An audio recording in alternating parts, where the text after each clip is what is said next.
Bienvenue sur cette vidéo qui va vous parler de quel est le meilleur moment pour se lancer en micro-entreprise. Ça, c'est la bonne question. Je vous explique un peu les pièges à ne surtout pas commettre. On voit ça dans cette vidéo de moins de 5 minutes comme d'habitude. Quand on se lance en micro-entreprise, il faut réfléchir à plusieurs choses et notamment la date de début d'activité parce qu'elle va avoir un impact sur pas mal de choses, c'est-à-dire les exonérations fiscales ou sociales, vos cotisations et impact aussi sur votre chômage.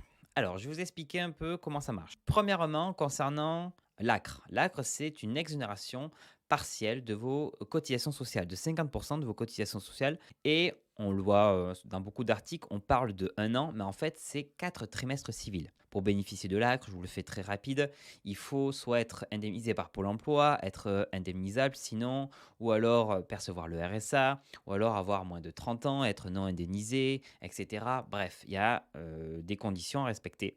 Mais en gros, si vous pouvez en bénéficier, maintenant c'est la question de quand est-ce que vous pouvez en faire la demande et quel est le meilleur moment en fait pour créer votre micro-entreprise. Parce que l'ACRE, c'est pour 4 trimestres civils. Attention, c'est des trimestres civils.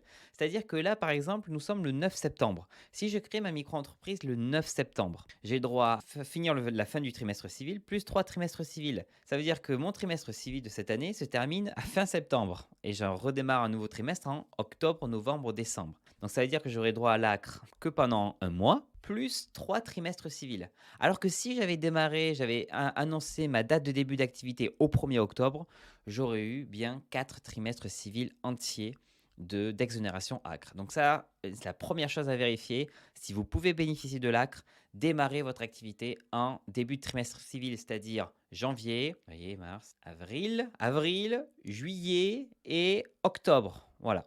Ça, c'est vraiment première chose très importante. Deuxième chose, c'est est-ce qu'il faut le faire en début, milieu, fin d'année? Il faut le faire le plus tôt dans l'année possible. En fin d'année, c'est pas recommandé du tout. Je vous explique pourquoi. Il y a ce qu'on appelle des seuils et des plafonds. J'ai fait une vidéo dessus, des articles dessus. Il y a un seuil et des plafonds de chiffre d'affaires à respecter. Ces plafonds et ces seuils sont proratisés. C'est-à-dire qu'ils ne sont pas utilisés pendant l'année en cours, mais ils vont être utilisés l'année suivante pour déterminer ou non si vous avez droit, par exemple, de continuer à ne pas facturer la TVA ou alors de rester en micro-entreprise. Et là, je vais faire vraiment le point sur la partie exonération de TVA, qui est fixée jusqu'à un seuil de 36 500, par exemple, pour les activités de prestation de services. Le problème, c'est que plus vous démarrez en fin d'année, et plus en fait ce plafond il diminue. Donc il n'impacte pas votre situation en année de création, par contre il va impacter la situation pour l'année d'après. Je prends un exemple très pratique. Alors imaginons que je démarre par exemple au 1er novembre 2022. Si j'ai fait plus de 5 500 € de chiffre d'affaires, je devrais, ça n'impacte pas ma situation en année de création. Par contre, au 1er janvier 2023, je suis censé passer en exonération de TVA parce qu'en fait, ce qui va se passer, c'est qu'ils vont prendre mon chiffre d'affaires que j'aurais réalisé. Et si j'ai fait à peu près 5 500 ou 6 000 €, en fait, ce qu'ils vont faire, c'est qu'ils vont l'étendre pour toute une année pour dire, tiens, si tu avais continué toute l'année, combien tu aurais fait? Et à ce moment-là, ça va dépasser les 34 400, 36 500.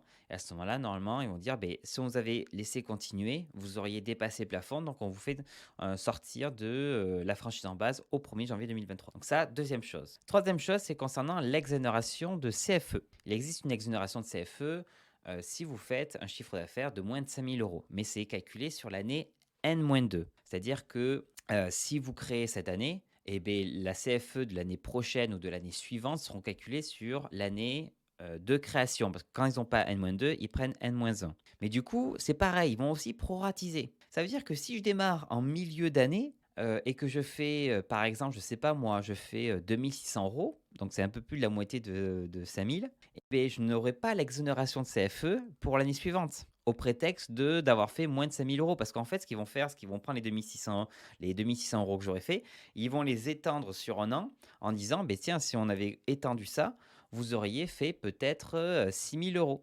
Et donc, du coup, vous êtes au-dessus des 5 000 € d'exonération pour la CFE. Voilà. Donc, le meilleur moment pour pouvoir se lancer, si je prends un dernier point, c'est concernant aussi Pôle emploi. Quand vous êtes, par exemple, salarié et que vous êtes en rupture conventionnelle, il va y avoir plusieurs choses. Soit vous créez votre activité avant la rupture conventionnelle. Et là, il va falloir vérifier parce que si vous créez votre activité avant, il y a des chances que vous puissiez bénéficier de ce qu'on appelle du cumul intégral du chômage, ça veut dire peu importe votre chiffre d'affaires en micro-entreprise, vous pourrez bénéficier 100% de votre chômage et de votre micro-entreprise.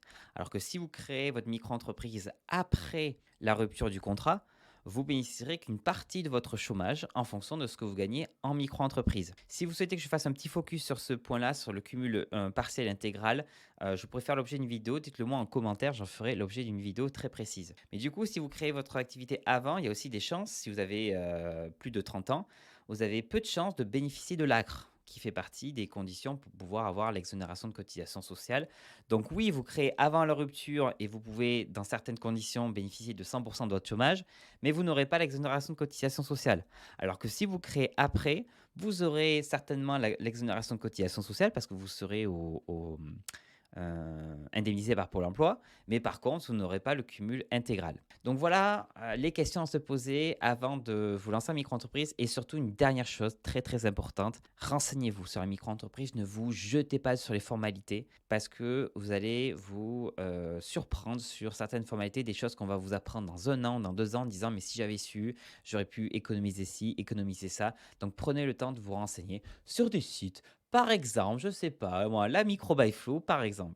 Voilà, j'espère que ça va vous aider à vous lancer. Si vous avez un doute sur votre période de lancement, n'hésitez pas à me le dire en commentaire en disant quelle activité vous souhaitez faire, à partir de quand et pourquoi vous doutez du moment où vous souhaitez vous lancer et que je puisse un peu vous répondre.